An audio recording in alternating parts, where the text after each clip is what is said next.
Bem-vindos de volta, pessoal. Larry Johnson se junta a nós hoje. Ele é ex-analista da CIA e ex-funcionário do Escritório de Contra-Terrorismo do Departamento de Estado dos Estados Unidos. Hoje, ele também escreve no Sonar 21. Deixei um link na descrição. Então, obrigado, Larry. É ótimo vê-lo novamente. Professor, é sempre um prazer estar com o senhor. O senhor está na vanguarda.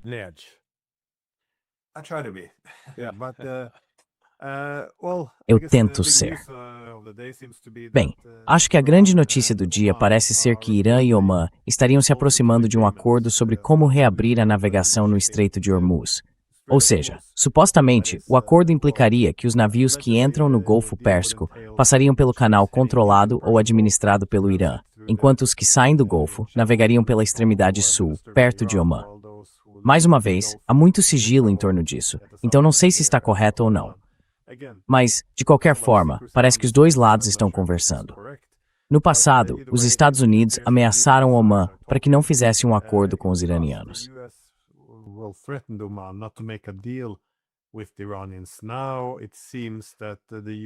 Agora, parece que os Estados Unidos não se importariam se surgisse algum tipo de acordo que abrisse o estreito. Mas é claro, isso seria uma grande mudança. Agora Trump fala em abrir o Estreito de Hormuz, mas é claro, ele já estava aberto. Só que se for reaberto, será sob a administração parcial do Irã, o que imagino representa uma derrota geopolítica para os Estados Unidos. Como você vê isso? Porque me lembro de que algumas semanas atrás, Trump ameaçou bombardear Omã caso eles fizessem esse tipo de acordo. Mas é claro, a situação nos mercados internacionais de energia mudou muito, e a própria posição dos Estados Unidos também mudou.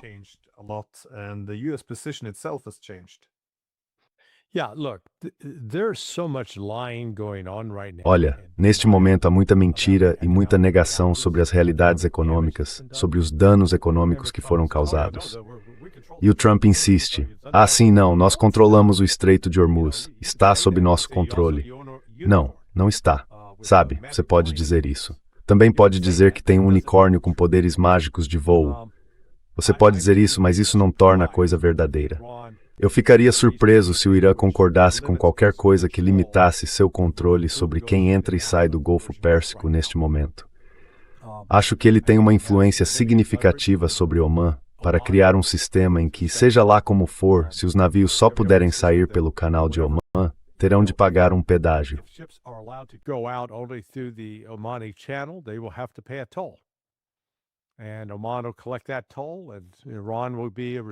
E Omã vai cobrar esse pedágio e o Irã vai receber uma certa porcentagem dessas tarifas. Da mesma forma, se o Irã estiver cobrando taxas de navios que entram no Golfo Pérsico, então Omã terá direito a uma parte disso. Acho que isso vai fazer parte da natureza do acordo. O problema, o que sustenta tudo isso, tem dois lados. Primeiro é a interrupção de commodities essenciais para o mercado global. E não é só a interrupção do petróleo, que é predominantemente petróleo bruto ácido, ou seja, com alto teor de enxofre. Há também a interrupção do GNL, principalmente o que vem do Catar.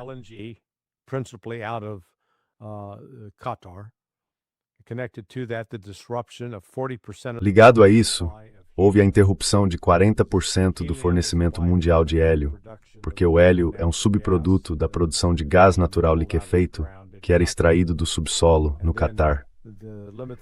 E também houve oferta limitada, uma queda de cerca de 35% no fornecimento mundial de enxofre e ureia, que desempenham papéis essenciais em vários processos industriais, mas especialmente na produção de fertilizantes. Então, houve essa interrupção global. E particularmente no caso do petróleo que antes saía do Golfo Pérsico, existem 4 centros geográficos de refino para o petróleo bruto com alto teor de enxofre. E esse petróleo bruto é usado para produzir diesel e combustível de aviação.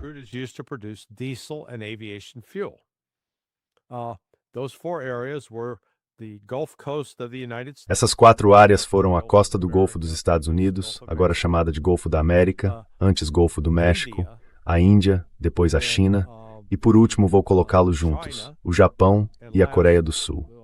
Agora, a produção de refino da Índia caiu muito, simplesmente porque os Estados Unidos tiraram cerca de 8 a 10% do seu petróleo do Golfo Pérsico. E é importante que as pessoas entendam como as refinarias são estruturadas. Elas são construídas para processar tipos específicos de petróleo. E a forma mais simples de dizer isso é que elas são feitas para lidar com petróleo de alto teor de enxofre ou de baixo teor de enxofre. O de baixo teor de enxofre é chamado de petróleo doce. Os Estados Unidos produzem muito desse tipo. Temos em abundância. Produzimos tanto que conseguimos exportá-lo para outros países.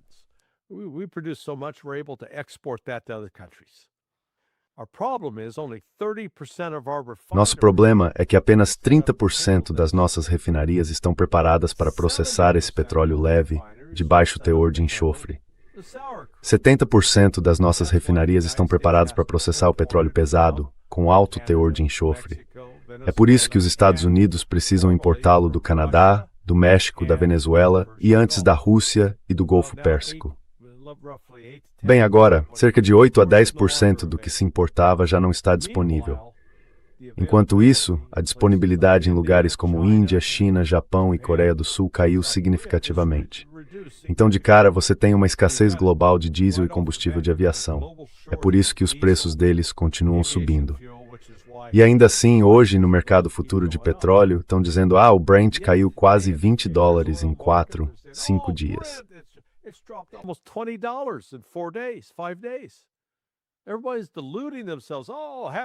Todo mundo está se enganando. Os dias felizes voltaram. A crise do petróleo acabou. Não acabou. É que estão mentindo para si mesmos. Estão mentindo para o mundo.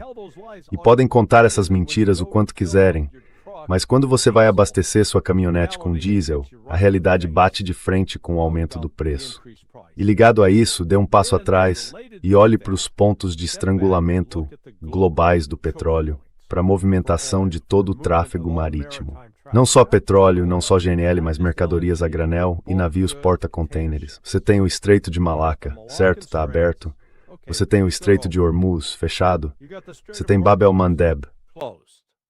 You got Bab el-Mandab, restricted. You got the Suez Canal. Restrito. Você tem o Canal de Suez, que até agora continua aberto. Você tem o Bósforo, por onde se sai do Mar Negro para o Mediterrâneo.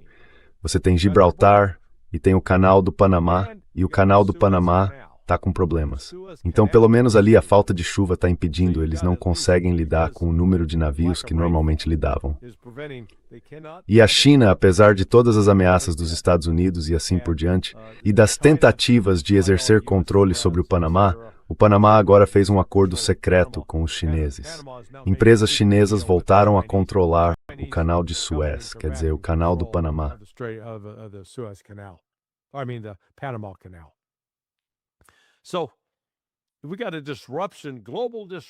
Temos uma ruptura global nas rotas marítimas de abastecimento, nas cadeias de suprimento.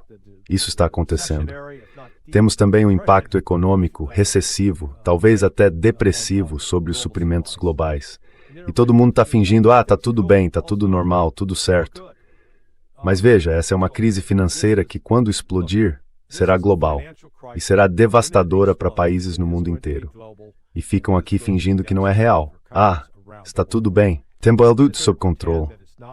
Ele não está sob controle. É uma maldita mentira atrás da outra.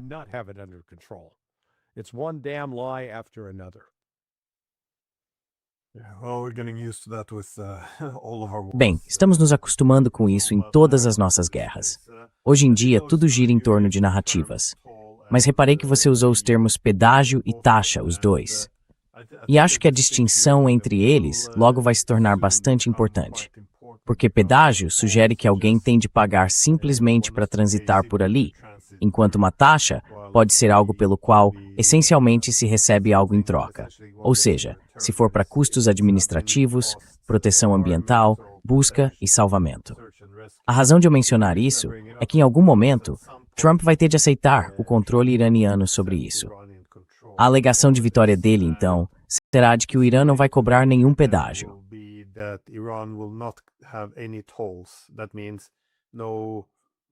Isso significa que não haverá dinheiro pago simplesmente pela passagem, mas eles vão cobrar uma taxa. Então, no fundo, sabe, é uma questão de semântica. Eles ainda receberiam pelo trânsito, mas vão argumentar, bem, estamos limpando os estreitos. Em caso de acidentes, temos que ajudar a orientar os navios. Talvez tenhamos que fazer algum resgate. Então, eles vão apresentar essa justificativa. Mas a minha previsão é que é assim que Trump vai chamar isso de vitória, alegando que não há pedágio. It's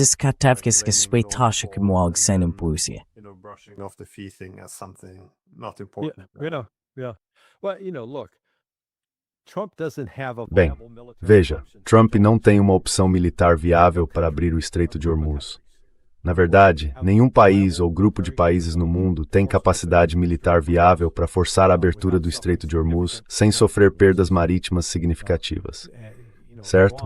O Irã simplesmente está entrincheirado demais, bem armado demais para que isso possa ser feito de uma forma que obrigue o Irã a recuar. E o que aconteceu no fim de semana, quando Trump havia prometido uma campanha maciça? Bem, não tenho certeza de que ela se compararia ao que foi feito nos primeiros dias desta guerra, ao que foi feito nas primeiras 3 ou 4 semanas, a partir de 28 de fevereiro. Não foi uma campanha significativa, maciça. Mas no fim, ela não enfraqueceu o Irã.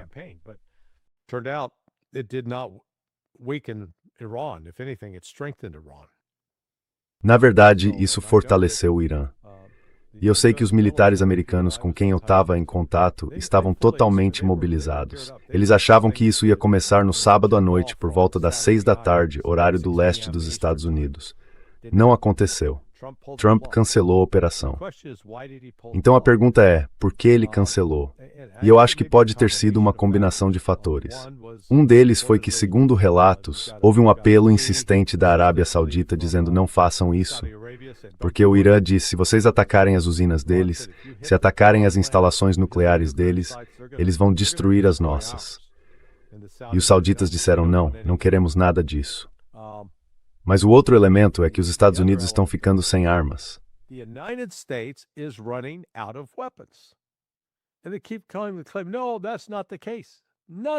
E eles continuam alegando não é esse o caso. Bobagem. Ontem à noite, publiquei um artigo no Sonar21.com sobre o galho, intitulado A Dura Realidade do Estrangulamento do Galho, porque o galho é um mineral crítico. Você não consegue fabricar um caça F-35 de quinta geração plenamente funcional sem ele. E sabe de uma coisa? O suprimento de galho dos Estados Unidos é zero. Não tem nada. De onde vem? Da China. O galho é um subproduto da produção de alumínio. Quando os Estados Unidos deixaram de produzir alumínio, cerca de 40 anos atrás, e transferiram esse processo de produção para outros países, perderam a capacidade de pegar esse alumínio e extrair dele o galho.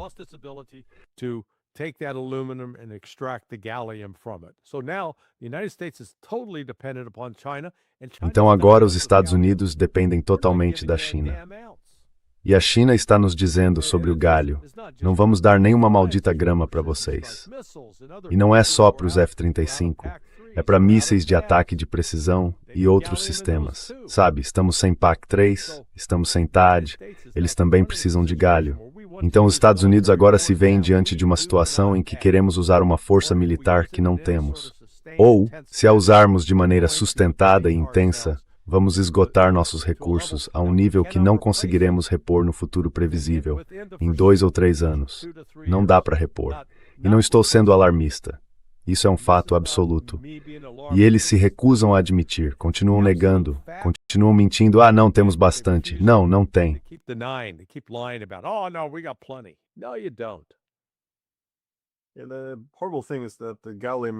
E o horrível é que o galho também é usado nesses radares que os iranianos vêm explodindo pelo Oriente Médio.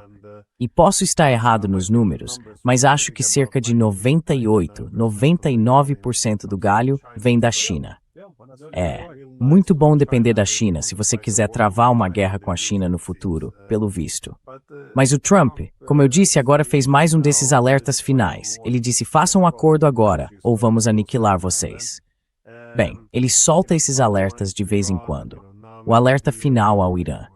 E imagino que o objetivo de todas essas rodadas de ataques ao Irã seja desgastá-los, levá-los a capitular, ou pelo menos conseguir deles um acordo favorável. Mas fica a impressão de que se está conseguindo o oposto, porque embora é claro que o Irã possa ser desgastado um pouco.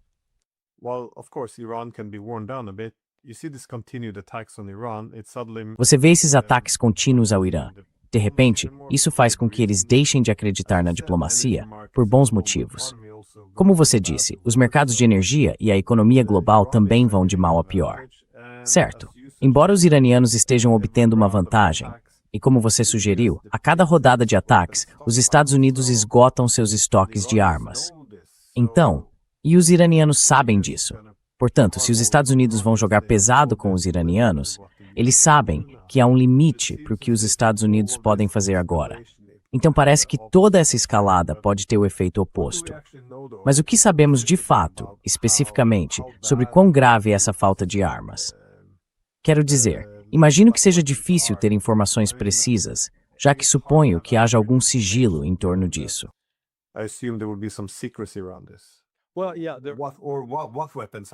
Bom, sim. Ou então, quais armas estão faltando? Você pode recorrer a fontes abertas, eu escrevi sobre isso. As pessoas podem voltar e olhar o dia 3 de março deste ano no sonar21.com. E eu examinei as fontes abertas, porque em relação ao míssil PAC-3, o míssil Patriot, sabemos por fontes abertas que, de 2015 a 2020, ou seja, 6 anos, os Estados Unidos produziam, segundo consta, entre 100 e 300 por ano.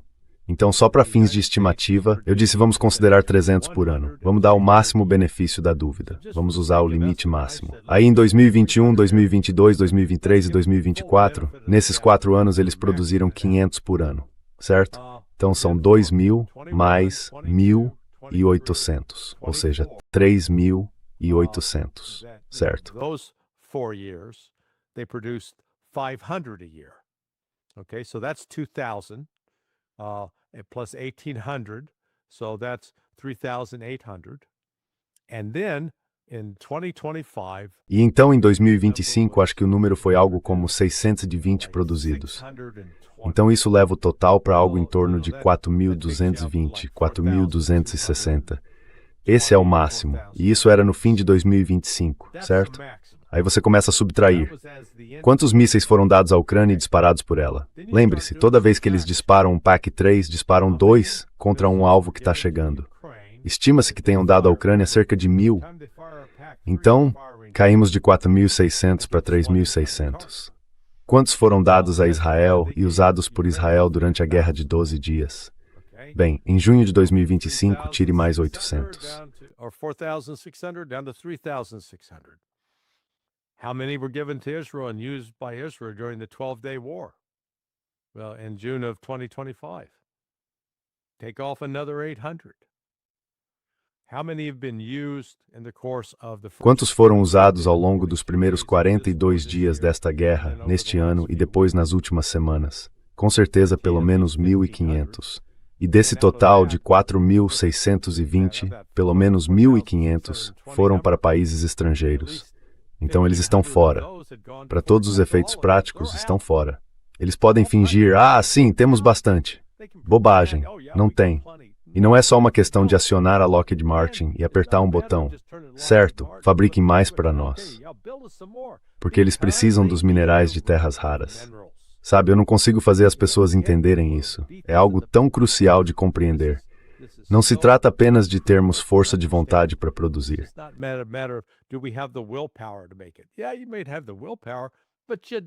Você pode até ter força de vontade, mas não tem o material de que precisa. E além disso, aparentemente o míssil PAC-3 tem algo como 20 ou mais subcontratados. Cada um fabrica uma pecinha e cada peça precisa ser testada. Então, sabe, montá-los acaba se tornando um processo de vários anos.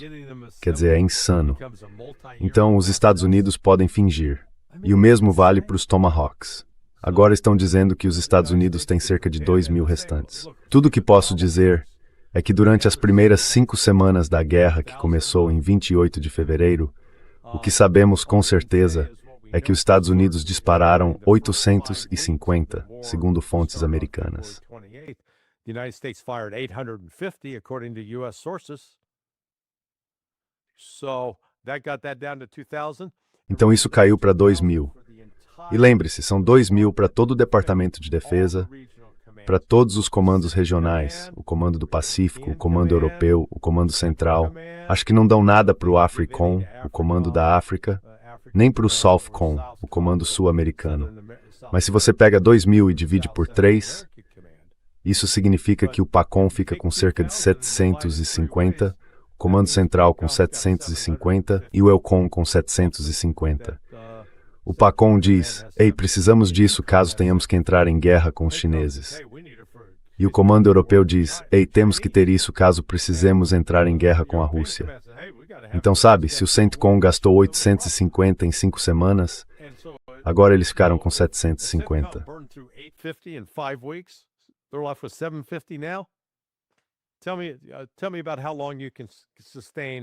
Me diga por quanto tempo você consegue sustentar uma campanha intensiva. Quer dizer, os Estados Unidos criaram um sistema tão contraproducente que já não consegue atender às próprias necessidades de defesa. As cadeias de suprimentos dependem principalmente da China. E repare que o Irã não enfrenta esses obstáculos. As cadeias de suprimentos do Irã estão asseguradas com a China e com a Rússia. E eles podem construir no subsolo tudo de que precisam, construindo no subsolo. Não precisam se preocupar em encontrar várias empresas de capital aberto para competir pela construção. E no fim, você nunca consegue construir direito.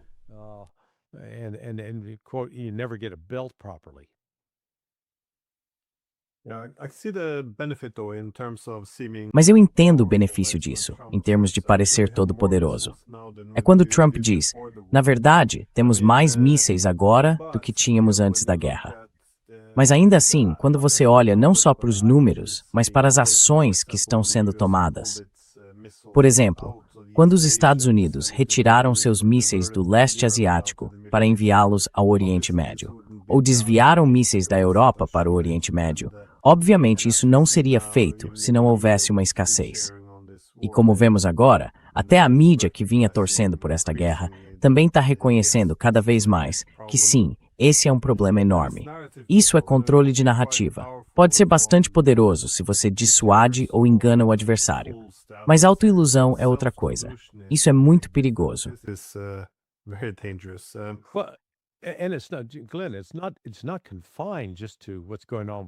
Glenn, isso não se limita ao que está acontecendo com o Irã, certo? Meu Deus, limita, sim. Eu desafio qualquer pessoa a entrar no Grok, no Cloud, no ChatGPT, no DeepSeek ou no Kimi. Enfim, use qualquer um deles e faça a pergunta, quanto território a Rússia tomou na Ucrânia este ano? Meu Deus, a Rússia perdeu território. E você fica, o quê? Quer dizer, sabe, no que eles se baseiam, no que esses mecanismos de busca se baseiam, é que eles pegam informações de gente como o Instituto para o Estudo da Guerra.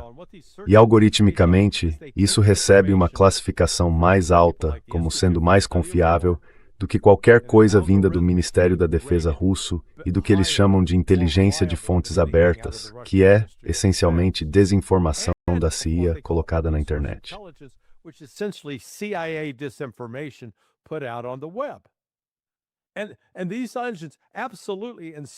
E esses mecanismos insistem a todo custo que a Ucrânia tomou mais território da Rússia do que a Rússia tomou da Ucrânia. Apesar do fato de que agora mesmo, em Sumy, dá para ver os exércitos avançando e cercando a cidade. A mesma coisa em Kharkiv. O exército russo está cercando e fechando o cerco. Eles avançaram significativamente em Konstantinovka, na Ucrânia, mas os ucranianos continuam dizendo, não, nós ainda controlamos aquilo. E aí esses mecanismos de busca com EA dizem, bem, quero dizer, se a Ucrânia disse isso, então tem que ser verdade. Quer dizer, é uma besteira total.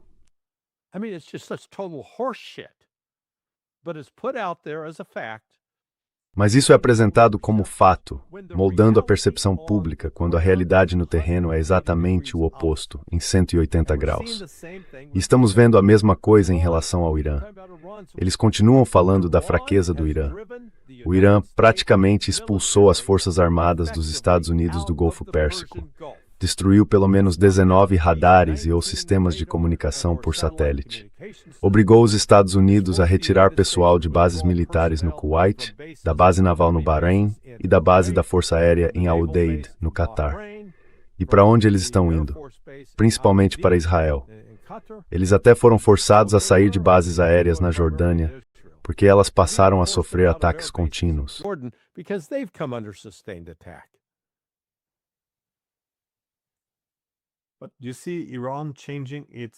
Mas você vê o Irã mudando um pouco sua postura ou suas táticas? Quer dizer, desde o começo dessa guerra, tive a impressão de que o Irã tem reagido em grande medida às ações dos Estados Unidos. Ou seja, se os Estados Unidos atacam, a resposta iraniana vem de forma um tanto simétrica. Isso demonstra sua capacidade de subir na escala de escalada com os Estados Unidos, e eles têm tido bastante sucesso nisso.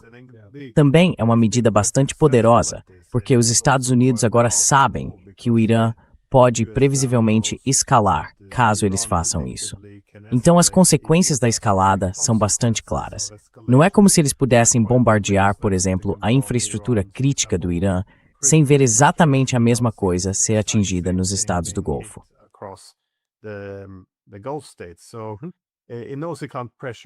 Então ela sabe que não pode pressionar o Irã ainda mais.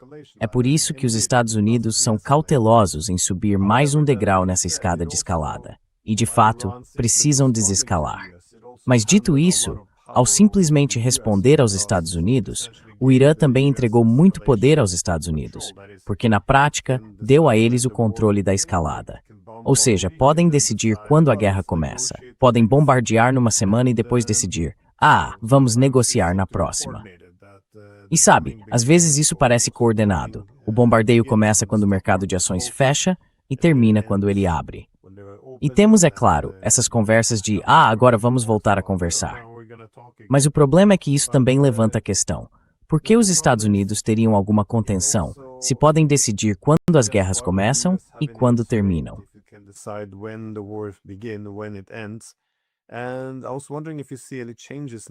E eu queria saber se você vê alguma mudança agora por parte do Irã, se eles estão essencialmente partindo para a ofensiva, porque o Irã parece ter mudado um pouco sua abordagem. Então o ataque à Jordânia, como você mencionou, os Estados Unidos, acho que a Casa Branca se referiu a ele como um ataque surpresa à Jordânia. Mas meu Deus, há uma guerra. Os Estados Unidos atacaram o Irã. É um pouco estranho falar em ataque surpresa, mas o que eles quiseram dizer foi que os Estados Unidos tinham interrompido os bombardeios e presumiram que então o Irã teria de fazer o mesmo, porque o Irã deveria sempre espelhar o que os Estados Unidos fazem. Mas você vê os iranianos, essencialmente, mudando sua estratégia agora? Ou talvez eu esteja interpretando demais? May I read too much into this, perhaps? No, I don't think you're reading too much into it. I mean, let's look at what's happened. Não acho que você esteja interpretando demais. Quero dizer, vamos olhar o que aconteceu ao longo das últimas 2 semanas. O Irã continuou atacando bases dos Estados Unidos em Erbil, no Iraque, que são principalmente bases de forças de operações especiais da CIA. Elas estão lá para dar treinamento e assistência aos curdos em antecipação a ataques dos curdos dentro do Irã. Então o Irã vem atacando essas bases de forma implacável e brutal, destruindo tanto as instalações quanto o pessoal. Vimos ontem de novo que o Irã lançou ataques no Kuwait contra instalações militares dos Estados Unidos. Não está esperando que eles revidem, está indo atrás deles. Acho que hoje vamos ver.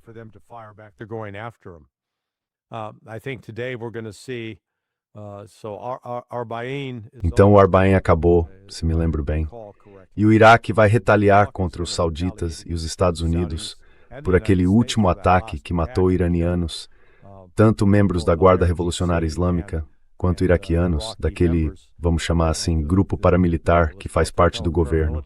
Eles prometeram retaliar, mas disseram que esperariam até depois do Arbaeen, quando os peregrinos já tivessem ido embora e não tivessem mais em risco. Então sim, o Irã não vai mais ficar parado apanhando. E foi como na outra noite, quando atingiram alvos na Jordânia. Foi, o ataque surpresa. Eles deixaram bem claro, nós vamos agir. Eles viram alguma coisa e tomaram uma medida preventiva contra isso.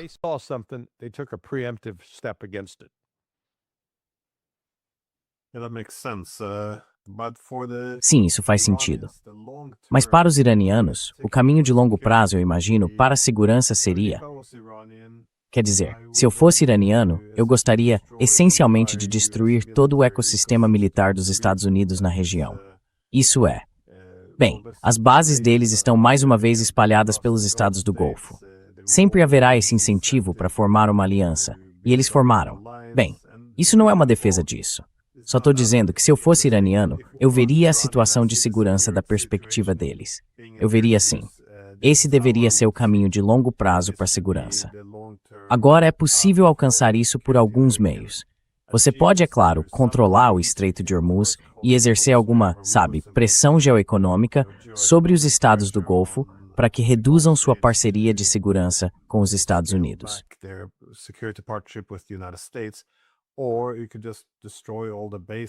Ou então poderiam simplesmente destruir todas as bases e, bem, deixar claro para os Estados Unidos que suas bases na região são vulneráveis. Elas não são um ativo, são uma vulnerabilidade. E também sinalizar aos estados do Golfo que seus países não ficarão mais seguros, mas sim mais expostos. Se essa mensagem for entendida, os Estados Unidos teriam um incentivo para, eu acho, recuar um pouco. Não sei se conseguiriam transferir tudo para Israel, mas, essencialmente, eliminar as bases nas proximidades do Irã. Porque isso também mudaria a política da região, com a presença de bases americanas, como vemos também na Europa. Mas como você vê a provável eficácia desse objetivo? Porque é um objetivo bastante ambicioso, é preciso dizer. Afinal, as Forças Armadas dos Estados Unidos são as mais formidáveis do mundo.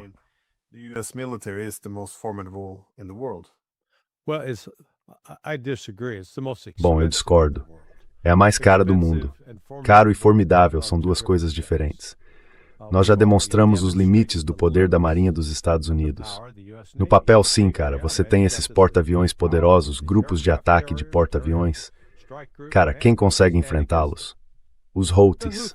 Eles demonstraram isso ao longo de 18 meses, começando em dezembro de 2023, quando declararam basicamente o bloqueio do tráfego normal de navios pelo Mar Vermelho.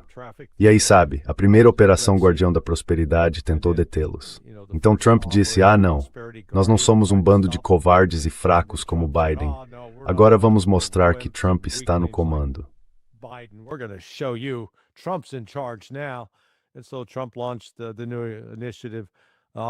E então Trump lançou a nova iniciativa, a Operação Rough Rider, lá em março de 2025. E 7 semanas depois, após perder um MQ-9 Reaper por semana, cada um custa cerca de 105 milhões de dólares, eles chegaram perto de perder quase $500 milhão em Reapers. E depois, 3 F-18. Um caiu do navio, outro foi danificado por fogo amigo. E sabe-se lá o que aconteceu com o outro. Essas aeronaves provavelmente somavam mais uns 300 milhões de dólares. Então, de repente, você está no prejuízo de quase $1 bilhão. E Trump declarou, os Houthis capitularam, estamos voltando para casa. O resto do mundo viu aquilo pelo que era.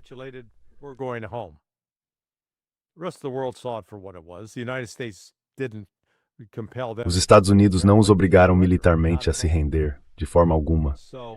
Então, o que aconteceu, apesar das promessas dos Estados Unidos aos árabes do Golfo? Nós damos cobertura a vocês, estamos aqui para defendê-los. Vamos, confiem em nós. Quem consegue resistir a nós? É que agora, 5 meses depois do início desta guerra, esses caras estão dizendo, parece que o Irã consegue resistir a vocês. O Irã não só consegue resistir a vocês, como os expulsou, e vocês foram incapazes de nos proteger. Foram incapazes de nos defender. Vocês nos prometeram esses sistemas de defesa aérea que não funcionam. Fizeram a gente gastar bilhões de dólares em equipamento militar de vocês. E isso não funciona. Agora estamos menos seguros, não mais seguros. E os Estados Unidos, como responderam, abandonaram essas bases.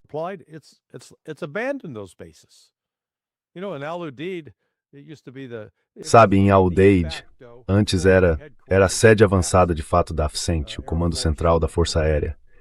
A base nominal ficava na Carolina do Sul, mas na prática o general-comandante, o Estado-Maior, toda a atividade, tudo ficava ali avançado em Al-Udeid. Porque eles tinham aquele radar gigantesco de mais de $1 bilhão, além de alguns outros radares. Eles conseguiam ver tudo na região. Estavam acompanhando tudo de perto. E pouco antes do início da guerra, os caras do Comando Central disseram, sabe de uma coisa, vai ficar exposto demais ali. É melhor tirar esse pessoal de lá. Eles transferiram tudo para a base aérea de Shaw. Mas pensaram, ainda temos a cobertura dos radares.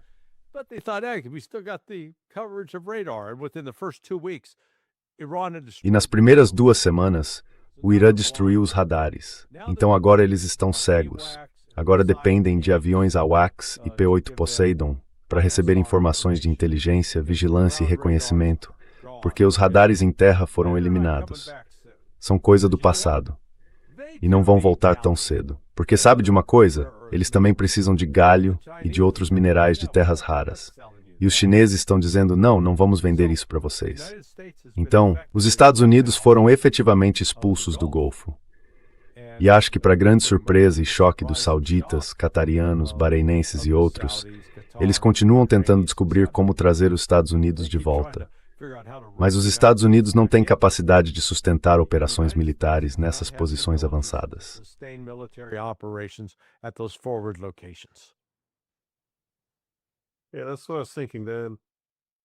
Sim, era isso que eu estava pensando. Considerando que as tecnologias hoje são bem diferentes, ou seja, os mísseis balísticos e os drones do Irã agora podem atingir as bases. Quero dizer, essas bases dos Estados Unidos não foram construídas para lidar com essas tecnologias, porque não conseguem se proteger. Todos esses radares sofisticados e caros, quero dizer, simplesmente se tornaram alvos muito atraentes para os iranianos. Então, você vê isso como um problema. Você vê que, bem, incendiar aquela região tem implicações profundas para a economia mundial. Você vê os estoques de armas dos Estados Unidos se esgotando. E como você disse, não há um caminho convincente para uma vitória militar em que os iranianos então capitulem e aceitem que seu estado seja destruído. Então, sabe, não há como abrir o Estreito de Hormuz.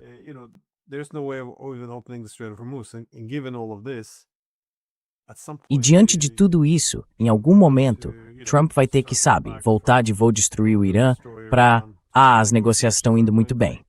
Então, em algum momento, eles vão ter que voltar a conversar com os iranianos. Como você vê o caminho da diplomacia a partir de agora? Porque eles acabaram de obter o memorando de entendimento e Trump começou a contestar os pontos principais desse memorando poucas horas depois de ele ser assinado. Mas, de novo, os iranianos não confiam nos americanos. Ao mesmo tempo, em algum momento, eles também precisam conversar com eles. E o Irã tem algum interesse, imagino, em conseguir alívio das sanções, ou seja, lá o que os Estados Unidos estejam dispostos a oferecer, ou reparações. Como você vê a diplomacia se desenrolando de novo? Porque, mais uma vez, se eu fosse iraniano, eu gostaria de conversar com os americanos, mas não confiaria neles nem por um segundo. Então, como seriam essas negociações?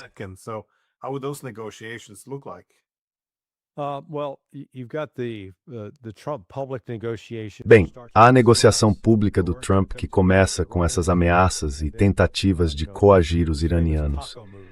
E depois, sabe, a famosa manobra taco dele, como estão chamando. Trump sempre arregona. Há um impasse diplomático agora. E o impasse é o seguinte: a posição da equipe Trump é que o Irã precisa negociar antes de mais nada a questão nuclear, antes de qualquer outra coisa. A equipe Trump precisa de uma vitória para mostrar que, certo, basicamente voltamos ao JCPOA. É só isso, o Irã disse não.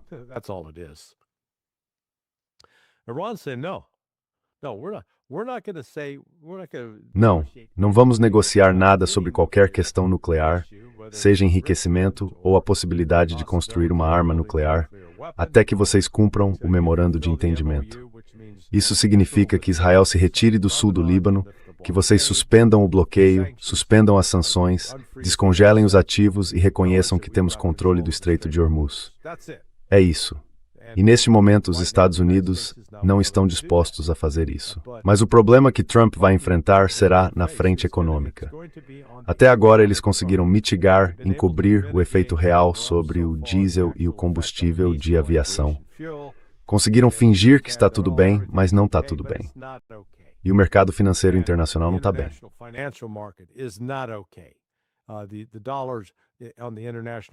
O dólar no mercado internacional não está bem. As pessoas não estão fazendo fila para comprar dólares. Muito pelo contrário. Já os chineses estão numa posição muito mais forte. Eles vêm comprando ouro como loucos e acumulando ouro. Por quê? Porque vão ter uma moeda lastreada em ouro. E cara, quando as pessoas no mundo todo estiverem procurando onde investir, você quer investir nos Estados Unidos, onde acabou de receber a promessa de Donald Trump. Ah, sim. Vamos pagar alegremente na terça-feira por um hambúrguer hoje. Ou você vai até os chineses e diz, ei, a nossa é lastreada em ouro. Você compra e tem garantia de que cada dólar terá X valor em ouro, dependendo de como estiver o mercado do ouro.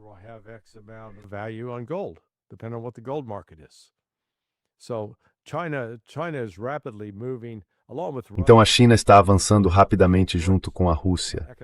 Eles estão construindo toda a infraestrutura econômica dos BRICS. E sabe, os Estados Unidos vão ter que lidar com isso, porque o impacto do fechamento do Golfo Pérsico neste momento é global para a economia. A China, por sua vez, de um lado, está tentando atenuar isso, porque depende de exportar para o sul global.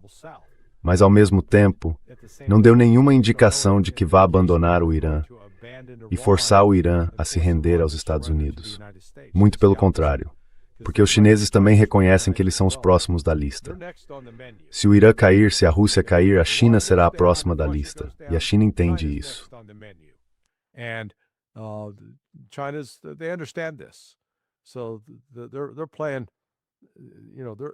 Então eles estão se planejando para isso e preparados para lidar com essa situação. É aí que os Estados Unidos nem sequer fizeram um planejamento. Pensamos, bem, o fornecimento de minerais de terras raras vai se resolver de algum jeito. E qualquer solução para o Ocidente ainda está a pelo menos 3 a 5 anos de distância. Então acho que as realidades econômicas, no fim das contas, vão ser o que vai compelir Trump. Ele vai ter que fazer concessões ao Irã que, basicamente, vão estabelecer o Irã como vencedor nesse confronto. Isso vai deixar os neocons e os sionistas loucos. Mas sabe, não é que os Estados Unidos não tenham vontade de usar poder militar. Eles não têm o poder militar para usar de uma forma que estejam dispostos a arcar com as perdas que acompanhariam esse uso.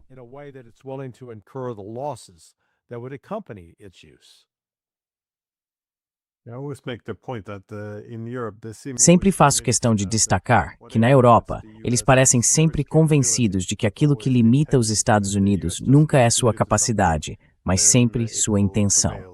Então, se os Estados Unidos simplesmente se comprometerem com alguma coisa, vão prevalecer, porque seus recursos aparentemente são ilimitados. Mas o que estamos vendo, obviamente, não é o caso. Só que agora, à medida que as Forças Armadas dos Estados Unidos começam a desmoronar no Oriente Médio, o Irã terá de coordenar ou, imagino, ajustar suas exigências de acordo com isso. E claro, uma das coisas para as quais eles querem um fim imediato é o bloqueio naval dos Estados Unidos no Estreito de Hormuz.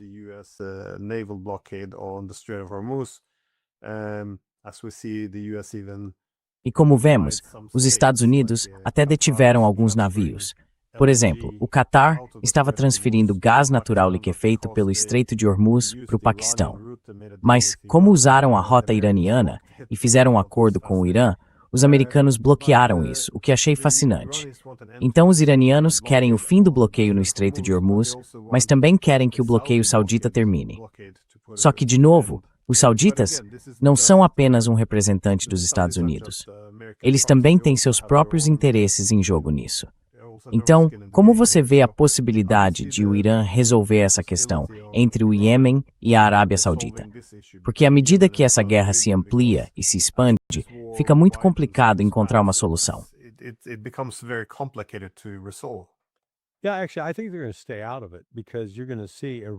Sim, na verdade acho que eles vão ficar de fora disso, porque vocês vão ver o Iraque, os grupos no Iraque agora retaliando. Não sei se será hoje ou amanhã, mas eles vão atingir alvos sauditas.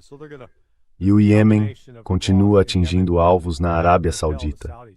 Então, a combinação de Iraque e Iêmen vai forçar os sauditas a voltar a um acordo negociado, particularmente com o Ansar Allah. Eles podem causar muito mais danos aos sauditas do que os sauditas podem causar ao Ansar Allah ou aos outros. É simplesmente um fato decorrente das diferenças de infraestrutura e de sofisticação da indústria petrolífera nos respectivos países. Portanto, se os sauditas quiserem continuar viáveis sem perder seus terminais de petróleo em Yanbu, terão de negociar com os outros. E acho que nessa medida, o Irã desempenharia um papel de mediador. Ficaria satisfeito em ajudar os sauditas e ofereceria conciliação nesse sentido.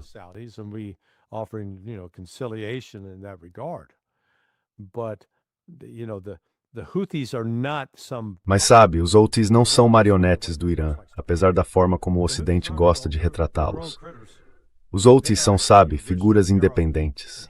Na verdade, são os habitantes árabes originais da Península Arábica Saudita. Os sauditas eram apenas um grupo de beduínos nômades que teve sorte com o petróleo e então se tornou, entre aspas, a potência dominante. Mas a realidade é que, em termos de população nativa e de história, o povo do Iêmen, e os Houthis em particular, são os árabes antigos da região. Então eles perseguem seus próprios objetivos. E não são, sabe, suspeito que estejam coordenando com o Irã. Mas isso não é essencial para eles. Mas acho que estarão dispostos a ouvir o Irã desde que os sauditas, sabe, parem de atacá-los e levantem o bloqueio.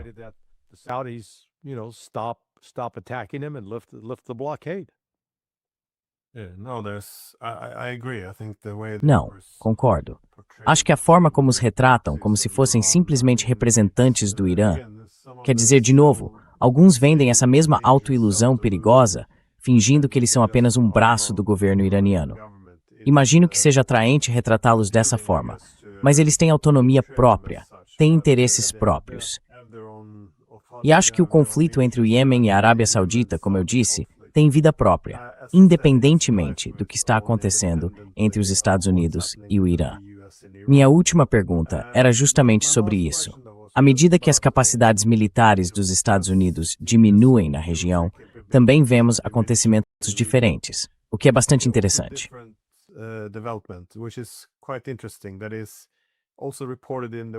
Isso também é noticiado pela mídia ocidental, que não tem nenhuma simpatia pelo Irã e que aponta que as capacidades dos mísseis iranianos parecem estar melhorando.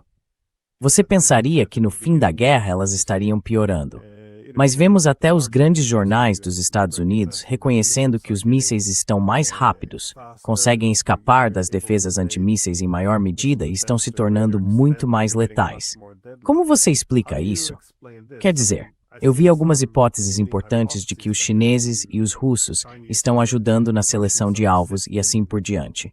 E de novo, se eu fosse chinês ou russo, certamente ajudaria.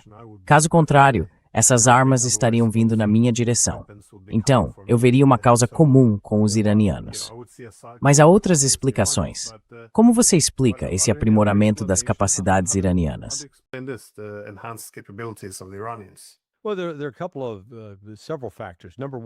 Bem, há alguns fatores.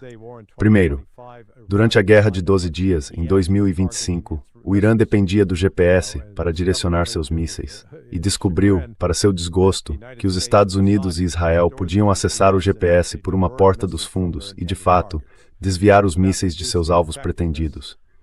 Isso reduziu a eficácia dos lançamentos de mísseis iranianos naquela Guerra de 12 Dias, em 2025. No início da guerra deste ano, em 28 de fevereiro, o Irã passou a usar o sistema Beidou, o sistema chinês de direcionamento, e ele se mostrou muito mais eficaz. É imune a invasões dos Estados Unidos e de Israel. Por isso, eles têm sido muito eficazes no direcionamento.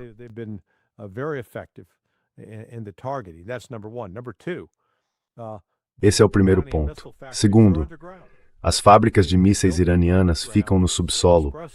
Elas foram construídas no subsolo justamente para resistir à possibilidade de um ataque nuclear. E eles têm cadeias de suprimento ininterruptas da Rússia e da China, além do que produzem por conta própria. Então conseguem continuar. O que quer que estejam usando e lançando, conseguem repor parte disso em um prazo relativamente curto. Terceiro, eles estão recebendo dados de direcionamento de alvos e assistência tanto da inteligência russa quanto da chinesa. Além disso, a China introduziu alguns de seus próprios sistemas de mísseis no arsenal iraniano para testá-los em um ambiente de guerra.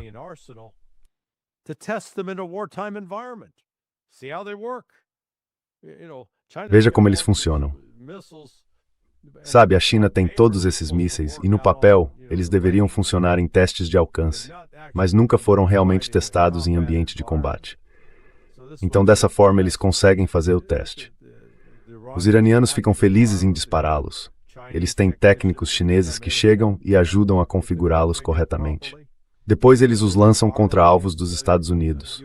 E aí saem dizendo, ei, isso funciona, isso não funciona, este é o problema. Supostamente, isso é pesquisa e desenvolvimento para um conflito futuro. Vamos chamar assim.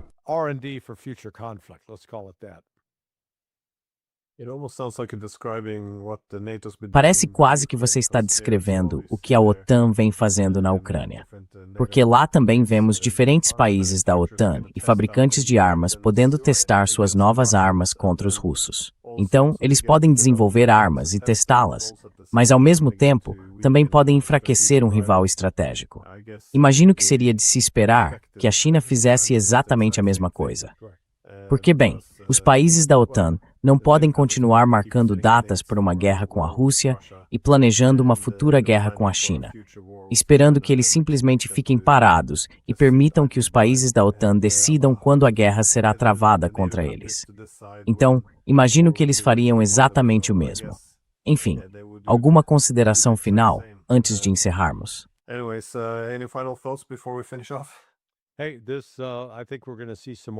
Bem, acho que vamos ver mais ataques e retaliações. Talvez hoje ou mais tarde veremos os Estados Unidos retaliando pelos ataques no Kuwait. E então o Irã vai retaliar em resposta a isso.